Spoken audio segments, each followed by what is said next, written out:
can go. Another segment today, guys, at Ben Buster's on the road. We're here in the field that we've decided to do a two-shot fungicide approach. This corn is continuous corn, been continuous corn for several years, so we wanted to try out the Fungicide Relay program, where we come in at V8, V9, V10, somewhere in that time frame, lay down Veltima fungicide, come back at R1 with our ProLine fungicide. A lot of times we know that it takes 10 weeks for proper grain fill. And sometimes with some of these products, we struggle to get that much residual effect into the plant.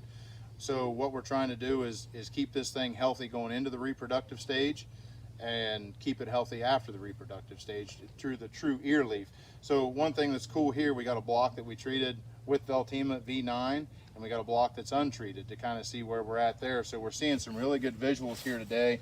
Come on in here, take a look at this. This plant is completely healthy all the way down through, and it's another testament to the benefit, in my opinion, of the Master Lock adjuvant.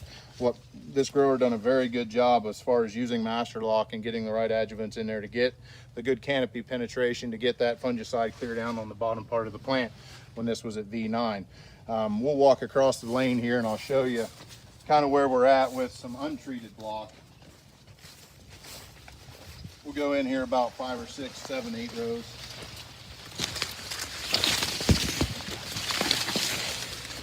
So you kind of come on in. This here, as you can kind of see, it's got a little nitrogen burn on it, but you can see the disease starting on this plant, and it's kind of working its way up. Here's some more on in here, Dan. Let's get a good look at some of these.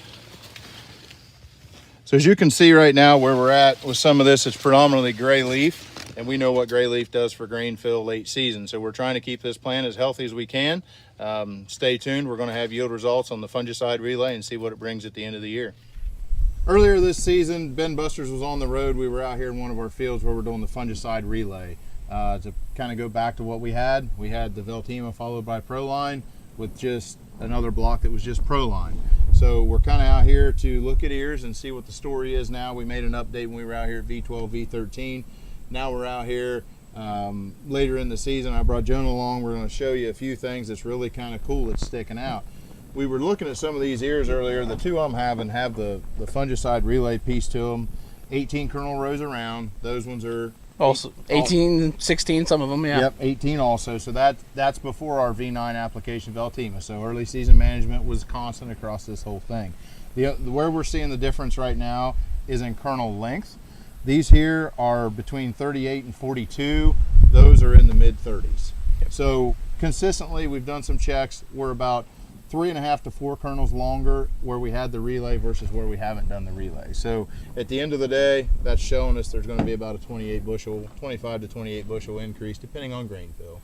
One thing too, Doug, plant health. I mean, what do you think there? I mean, we're seeing a huge difference. Coming in the driveway between the two different blocks, Jonah, you was like, what's going on here? Stop the truck. So we immediately stopped the truck, got out, and the visuals were huge. It's a world of difference. I mean, one side is perfect, very little disease pressure today. The other side is blown up, clear up to the ear leaf now. Yeah, and we're talking, kernel count. I'm anxious to see what happens with kernel weight, see where we're going to be with that whole thing, because, we could be at an 80,000 kernel bushel versus a 90,000 kernel bushel, or even a 75,000 kernel bushel. It's going to be interesting to take this thing through to yield and see what happens.